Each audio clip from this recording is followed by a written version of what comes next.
Bueno, entonces estábamos con el intercepto, ¿no? Y decíamos que el intercepto era despejado de allá de las ecuaciones normales. El intercepto era la media de I menos beta 1 estimado por la media de X. Bueno, vamos a empezar con algunas propiedades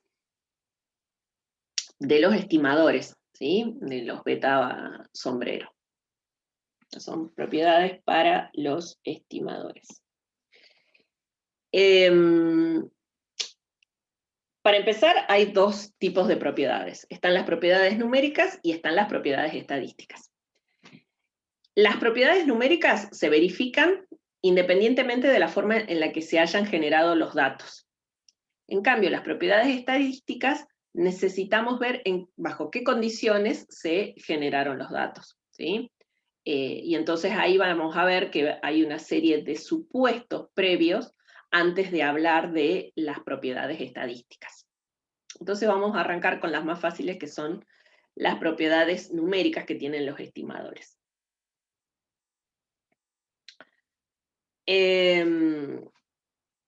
Bueno, por un lado, los estimadores de mínimos cuadrados se expresan en términos de cantidades observables. Eso, lógicamente, ¿no? Porque tanto el beta 1 como el beta 0 van a estar en función de las magnitudes que hayan tenido las variables involucradas, ¿sí? Del I y de X. Nada, casi que una obviedad. El 2. Son estimadores puntuales. Sí, claro que son estimadores puntuales porque van a obedecer a una muestra en particular. Si tomamos otra muestra de valores, los estimadores van a ser otros valores. Recordemos que la desventaja que tienen las estimaciones puntuales es que por sí solas no traen no traen consigo ninguna información respecto a qué tan buena es, qué tan bueno es la estimación con respecto a el objetivo de estimar los parámetros poblacionales, ¿sí? Entonces, para eso después viene la parte de inferencia, ¿no? Pero estos así son estimadores puntuales. Y por sí solos, si nos quedamos ahí en el cálculo de los betas sub i, estimados, digamos que no tenemos información muy rica. Después, la tercera propiedad dice que la línea de regresión tiene, por un lado, la propiedad de que pasa por el punto de las medias muestrales. De hecho, eso lo vemos en la propia definición, ¿no? de cómo se encuentran los coeficientes de la recta, porque dijimos que el beta 0 se encuentra haciendo el i rayita menos el beta 1 por el x. Entonces, si yo paso, si de acá hacemos, bueno, paso el i rayita para este lado, y paso el beta 0 para este otro, me va a quedar beta 0 menos beta 1 por x rayita. Sombrerito, sombrerito. Y este con este se va. Y entonces se verifica, ¿no? Que cuando yo en la recta muestral tome el valor de x raya, voy a tener como respuesta el valor de y raya. Y después, ¿qué dice? El valor medio de las i estimadas es igual a la media de las i observadas. Bueno, a ver si eso lo tenemos por acá.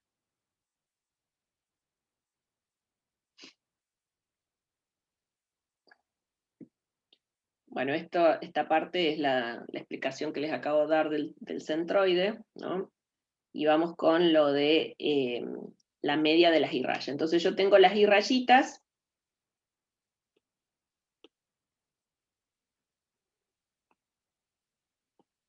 Entonces tenemos acá las I rayitas. Pero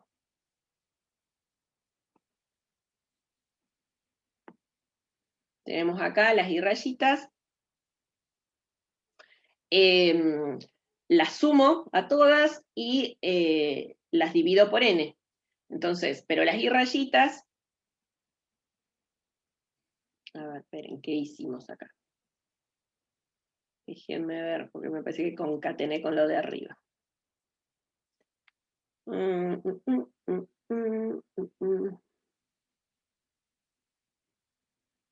ver.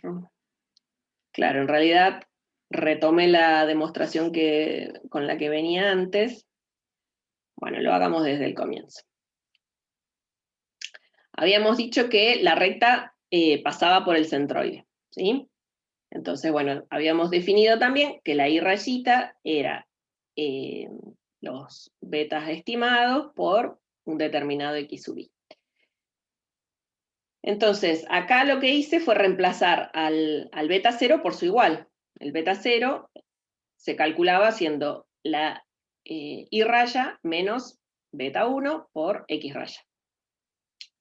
Menos este término de acá arriba, beta 1 por XY. Bien, entonces, acá como yo tengo el beta 1, saco factor común y me queda, por un lado, I rayita y beta 1, que ahí le faltó el sombrero. No, beta 1 sombrero. Factor común de las X sub I menos X raya. Entonces ahora sí tomo esta expresión, llegué hasta acá con las X sub I, y ¿qué hago? Y bueno, en ambos miembros aplico sumatoria y divido por n. Entonces, si aplico sumatoria en este primer término, ¿no? Lo que voy a tener en definitiva es n veces I raya. Y divido por n. Y hacemos lo mismo acá en el otro término. Entonces vamos a hacer la sumatoria de esta, bueno, el beta 1 es una constante respecto a la sumatoria, así que la saco afuera, y me queda en definitiva la sumatoria de los desvíos de las X respecto a la media. Por n, bueno, dividido n, pero en definitiva, acá, ¿no? Este término completo se me va a anular por la propiedad de la media, que la sumatoria de los desvíos respecto a la media es siempre igual a 0. Entonces, bueno, así se demuestra de que la media de las I observadas, ¿no? De las I observadas es igual a la media de las I predichas. ¿Sí? Bien. Siempre estamos hablando de bajo la función de regresión muestral. Bueno, después dice la función, la cuarta propiedad dice que el valor medio de los residuos muestrales es 0. Eso se puede demostrar tomando una de las ecuaciones normales, ¿no? Si traemos una de las ecuaciones normales, me parece que es la primera.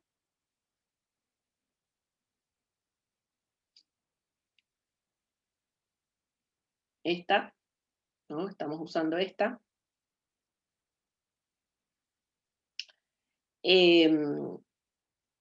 Entonces, yo sé que esta expresión, menos 2 por la sumatoria de I menos beta 0, menos beta 1 por X1, es igual a 0 porque así lo definí en la ecuación normal.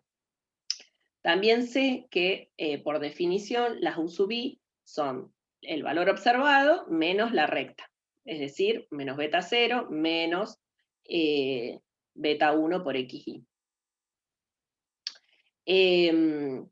Entonces, en definitiva, este término que teníamos acá efectivamente es igual a los U sub i, ¿no? Y entonces menos 2 por los U sub i es igual a 0. Entonces, acá este producto solo puede ser igual a 0 si uno de sus factores es 0. Entonces, acá en este caso se demuestra que la sumatoria de las U sub i es igual a 0. Y si la sumatoria de las U sub i es igual a 0, la media de los residuos muestrales pues también va a ser igual a 0. ¿Sí? Bien. Después, ¿qué más? Nos dice que la función de regresión muestral se puede expresar en términos de desvíos. Bien. Bien, en términos de desvíos. Entonces, esta forma de expresar a la función de regresión muestral nos va a resultar muy útil más adelante porque simplifica algunas demostraciones. Bien, entonces partimos de la definición que tienen las i cuando las observaciones, cuando estamos usando la recta muestral. Es la recta más los residuales, ¿sí? Bien. Y sabemos que por la definición que dimos del beta cero, sabemos que, o también lo dijimos hace un rato, la recta pasa por el centroide, así que esto también es cierto.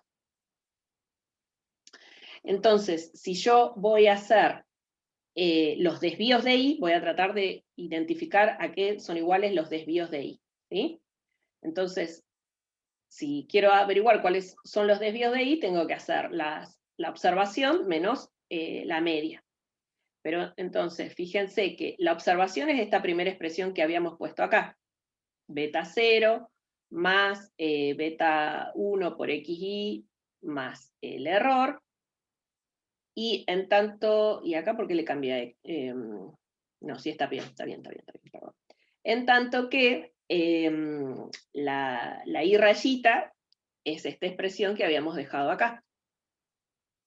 Pero cuando yo haga i menos i rayita, se me van a simplificar, perdón, a cancelar los interceptos, ¿sí? Entonces solo me va a quedar beta 1 por xi, beta 1 por x raya. Entonces sacamos factor común el beta 1 y bueno, me va a quedar acá el desvío de las x. Más el término de perturbación estimado o residuo. Bueno, entonces ahora, fíjense que tenemos que los desvíos de I, que los vamos a simbolizar con letra minúscula, son iguales a beta 1 por los desvíos de X más el intercepto. Entonces, a esta expresión se le conoce como la forma de la función de regresión muestral de las desviaciones, ¿sí? En términos de desviaciones.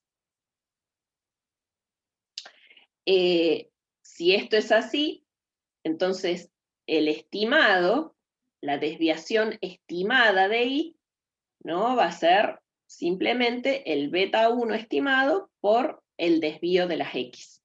¿Sí? ¿Se entiende eso? Por ahí esto lo vamos a usar más adelante, simplifica un poco algunos cálculos. ¿Estamos? No me dicen nada, espero que no se hayan dormido. Bien. Después, otra de las propiedades numéricas es que los residuos de las U sub i no está correlacionado con los valores pronosticados de las I. ¿Sí? Bueno, entonces, si los residuos no están relacionados, ¿no? Cuando yo haga el producto de las I por los residuos, ese producto yo me imagino que tiene que, cuando haga la sumatoria, perdón, de ese producto, yo me empiezo a imaginar de que me va a tener que dar igual a 0, porque si no, la covarianza entre esas dos variables no va a ser 0. Bueno, entonces, ¿qué es lo que hicimos? Partimos de esta expresión que teníamos acá, de los desvíos, ¿sí? y la multiplicamos en ambos lados por las U sub I. Bien, entonces, aplicamos sumatoria, ¿no? En ambos miembros, saco el beta sub I afuera, el beta sub 1 afuera, y me queda entonces de este lado la sumatoria de los desvíos de X por las U sub I. Entonces, seguimos trabajando con la expresión del segundo miembro. Reemplazo al U sub I por su igual. ¿A qué es igual el U sub I? Bueno, si lo despejamos de acá, ¿no? El U sub I va a ser igual a I, a los desvíos de I, menos el beta 1 por las X sub I.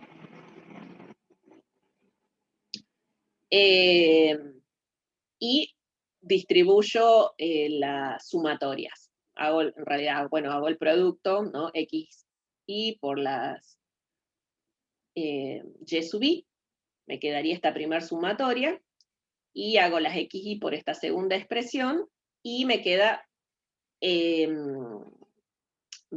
esta segunda expresión,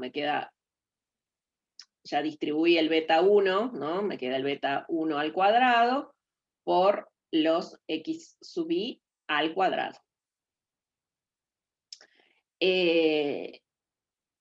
Bien.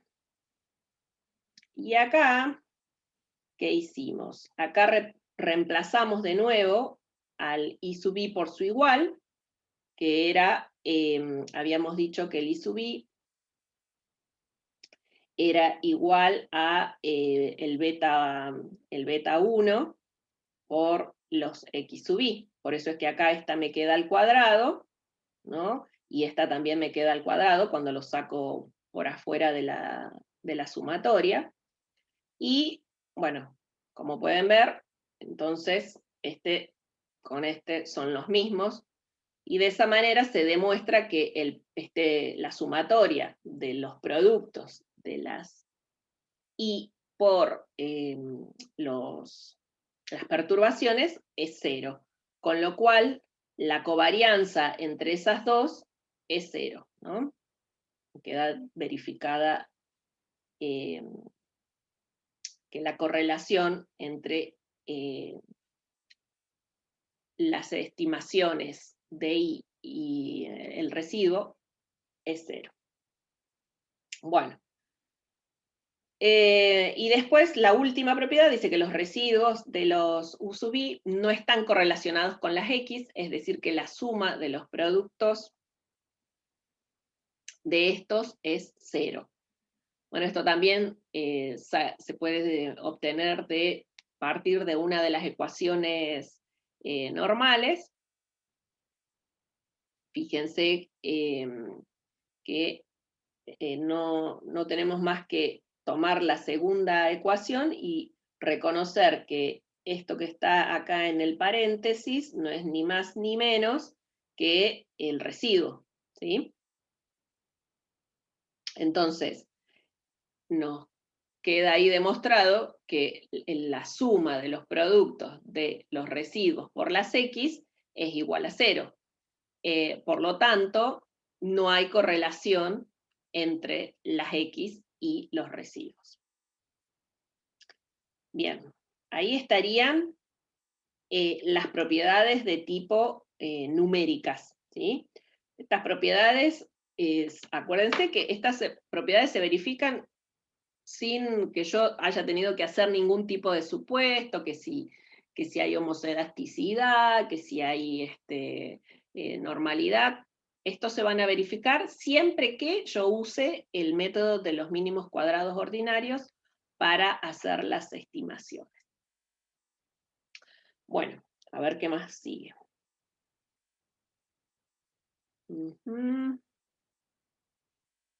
Bueno, veamos esto y después vamos a ver algo en el Gretel. Bueno, el fundamento del método de los mínimos cuadrados, ven que estoy con el cuello doblado. El fundamento del método de los mínimos cuadrados el modelo clásico de regresión lineal. Bueno, entonces, ¿cuáles son, ahora sí, los supuestos que tiene el modelo de regresión lineal clásico? El primer supuesto es el de linealidad, ¿sí? Es decir, que tiene que haber linealidad en los parámetros. No necesariamente en las variables, pero sí en los parámetros.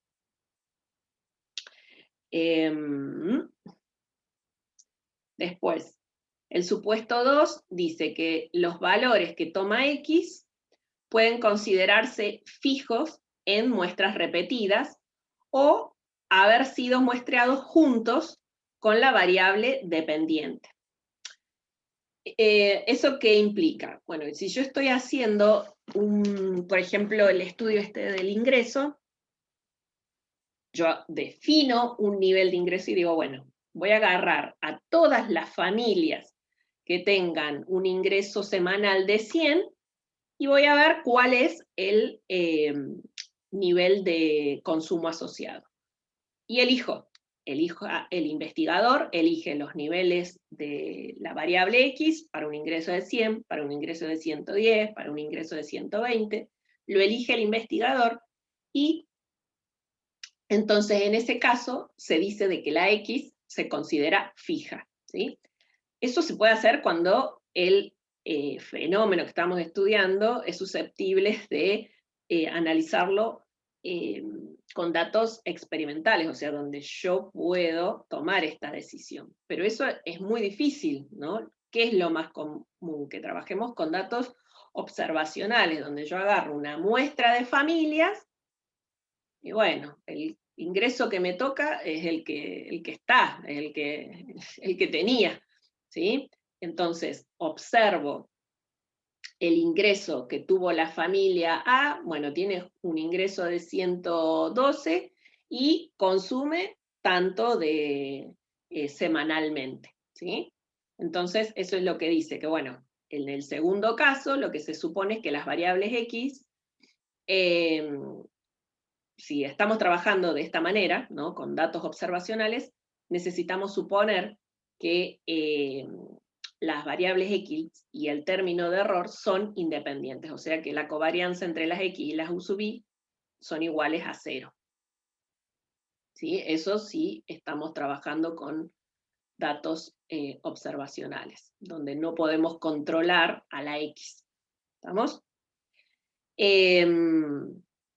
Y después, el tercer supuesto es que el valor medio de la perturbación es 0. O sea, los alejamientos por encima y por debajo de la recta, ¿no? Son iguales a, son simétricos.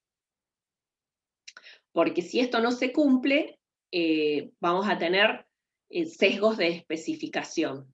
Eso significa de que nos equivocamos en la selección del modelo, ¿sí?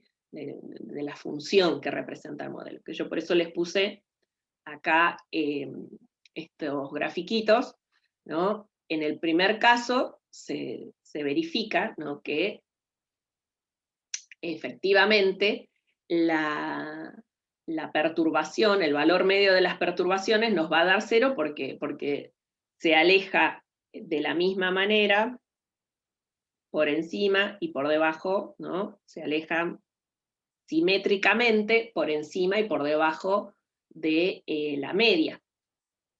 En cambio, en este otro caso, el alejamiento que presentan no es simétrico, ¿sí? No es simétrico. Entonces, ¿ahí qué pasa? Y ahí, si yo insisto con mandarle una recta, vamos a tener esas asimetrías en los alejamientos de los residuos, y lo que nos va a estar indicando es que en realidad ahí nos equivocamos con el modelo, ¿sí? Hay un sesgo en la especificación del modelo. Ahí deberíamos haber ajustado con algún modelo que denote algún tipo de curvatura.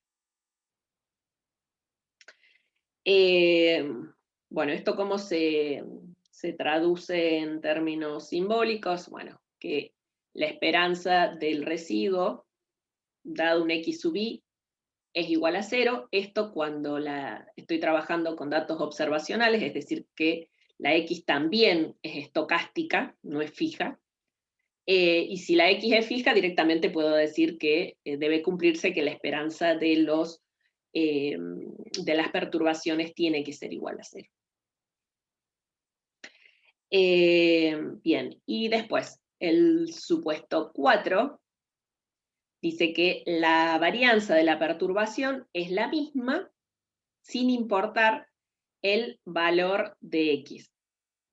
Esto no es más que el supuesto de homocedasticidad.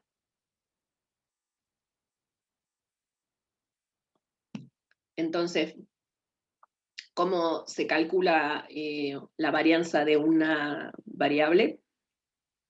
Es la esperanza de la variable al cuadrado, ¿no?, menos su esperanza al cuadrado.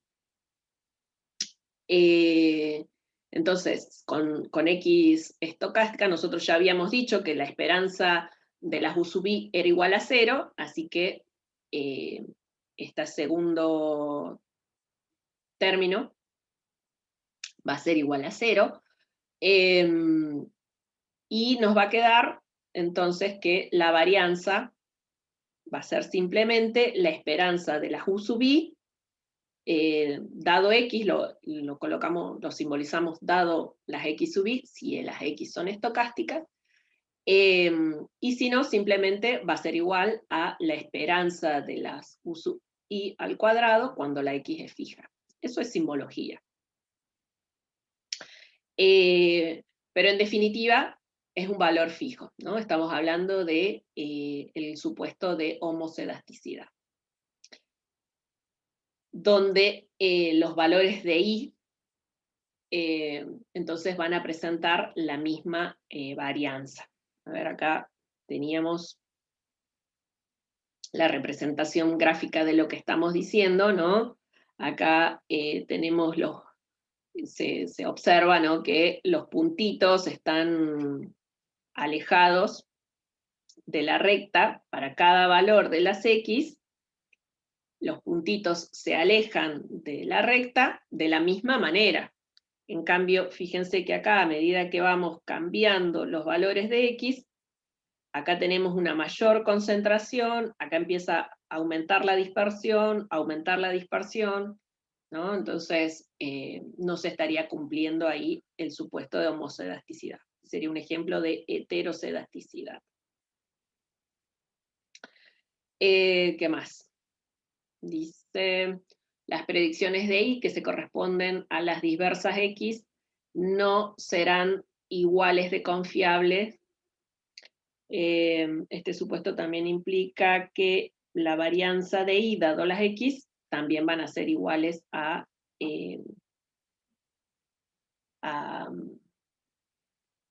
la varianza de las perturbaciones. Esta segunda, en realidad esta frase que dejé ahí, las predicciones de I que se corresponden a las diversas X no serán iguales de confiable, por ahí como que está muy adelantada la afirmación, porque eso lo veríamos la próxima clase, pero tiene que ver con las bandas de confianza para las predicciones, para los intervalos de confianza, para las distintas niveles de I, ¿no? Porque nosotros sabemos, a ver dónde, vamos a graficar acá, que si yo tengo acá X raya, ¿no? Cuando quiera armar intervalos de confianza para I, ustedes habían visto que las bandas de confianza tienen este comportamiento, ¿no? Se supone que esta distancia representa el intervalo de confianza para I cuando X sea igual a su media. Y a medida que nos alejemos de la media de X, los intervalos de confianza para las predicciones de I son cada vez mayores, ¿sí? Si hay algo que por ahí necesitan más explicación, me lo preguntan. Bueno, eso es lo que dice esta frase que agregamos ahí. Bueno, después el supuesto 5 dice que no hay autocorrelación entre las perturbaciones dados dos valores cualesquiera de las X, ¿no? Entonces yo tengo una X sub I y una X sub J, se tiene que verificar que la covarianza de las perturbaciones U sub I, U sub J, tiene que darme igual a 0. Bueno, y esta sería la forma de expresarlo con X estocástica y esta con X fija.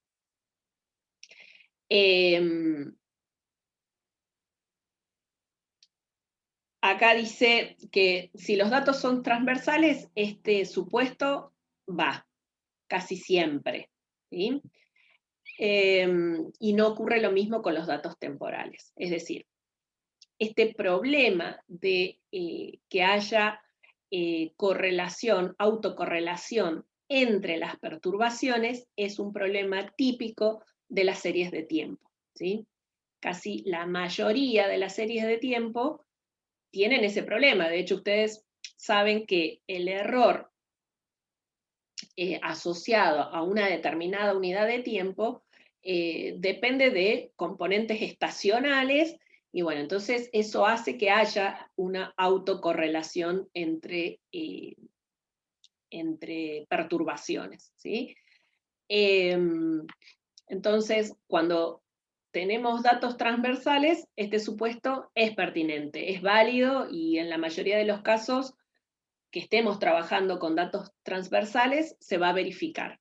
Pero cuando estemos frente a datos temporales, a series de tiempo, de seguro que este no se va a cumplir. Puede haber alguna excepción, pero casi la mayoría de la serie de tiempo tienen ese problema. Bien, después, el supuesto 6 dice que el número de observaciones debe ser mayor que el número de parámetros, lógico, porque si no, no tenemos posibilidad de despejar a los betas, así que las observaciones, el n, tiene que ser mayor al número de parámetros que vamos a necesitar estimar. Esto por ahí, cuando estamos con un modelo de regresión lineal simple, uno dice, lógico, obvio, que vas a estimar con una sola observación si tenés dos parámetros para estimar. Pero ya cuando uno tiene un problema donde se han relevado, qué sé yo, 70 variables, y tener que armar una muestra con 70 familias, como mínimo, es un presupuesto, ¿sí? Entonces, ahí sí es que cobra relevancia agarrar y tener en cuenta de que sí, voy a necesitar más de 70 familias para poder tratar de estimar los parámetros, ¿sí?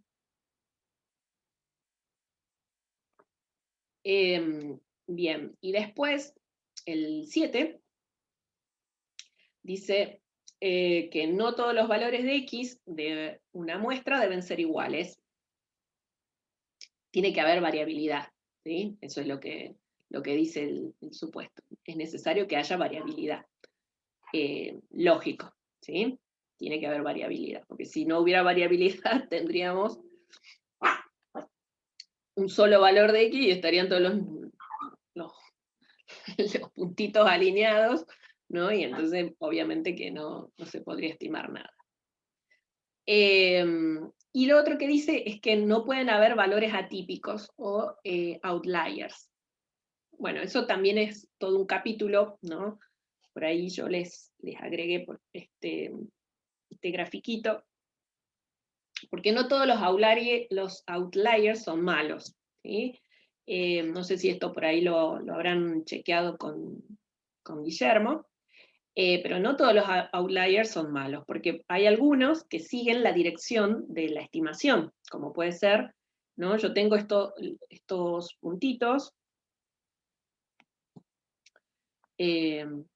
tengo los puntitos que forman parte de mi muestra, y tengo este rarito, que está alejado del conjunto principal. Entonces, ¿qué pasa? Ese outlier no es malo porque si yo lo saco, no me va a cambiar significativamente la dirección de la recta, ¿sí? La dirección de la recta que estime va a seguir siendo el mismo, con o sin ese puntito. En cambio, un outlier como ese sí es feo. Es un outlier negativo, porque si yo considero a ese outlier, me cambia el sentido de la recta, ¿sí? Entonces, hay métodos para identificar estos outliers y, bueno, analizar. Uno cuando tiene un outlier tiene que ir a la base de datos y ver qué está pasando, si hubo un error de registro, o a lo mejor fue alguna observación realmente rara por alguna cuestión en particular, y bueno, ver si realmente fue un error de registro, bueno, va a haber que eliminarlo. Si no, vamos a tener que lidiar con él de alguna manera. Después, ¿qué más? Bueno, acá ya empieza la parte de estimación, ¿no? De empezar a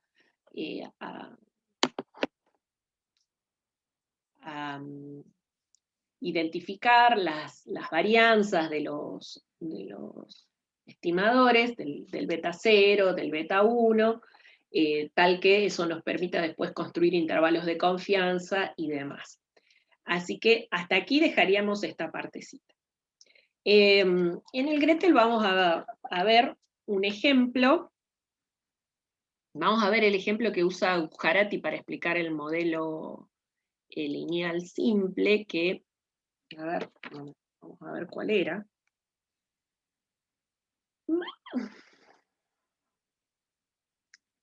Es el del ingreso y el consumo, pero... Listo. Si lo tienen por ahí a mano y me dicen cómo era la tabla. A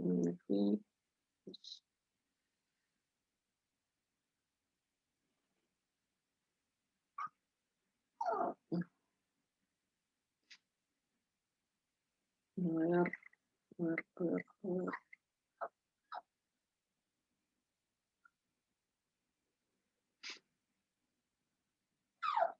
Ya está. A ver. No me acuerdo cómo se llamaba la tablita, no es esta. Acá. A ver, mira este. Bueno, podemos trabajar con este. Que es el salario promedio por hora según la escolaridad. Dice que es la tabla 2.6. Entonces nos vamos al Gretel. Acá voy a dejar de compartir.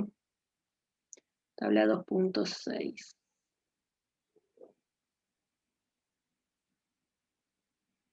Y vamos a compartir acá. Otra vez nos queda un minutito, así que volvemos a entrar.